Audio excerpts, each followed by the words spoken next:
Hello everyone, in today's video we're going to see how you can delete your Pocket Option account permanently. So it's an extremely simple process to follow. First of all, what you're going to do is you're going to open your Pocket Option account on your laptop or PC, and from there you will navigate to Profile. This is the icon that you need to press. You'll press on this and then you just go on Profile right here. Don't go on Trading Profile, just go on Profile.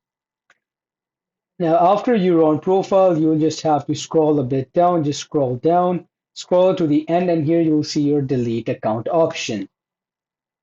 You'll press delete account, and from there, you'll select the reason that you're deleting your account. So you can choose any reason that applies to you.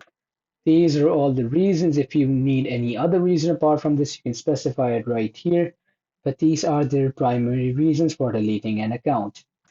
And from here, when you've chosen a reason, all you have to do is press on this, confirm. And if you still wish to close your account, you will just press on confirm. And if you still want to restore it, if you change your mind sometimes in the future, you can restore your account within 30 days. You will just press on confirm here and your account will be permanently deleted. Thanks for watching and subscribe for more.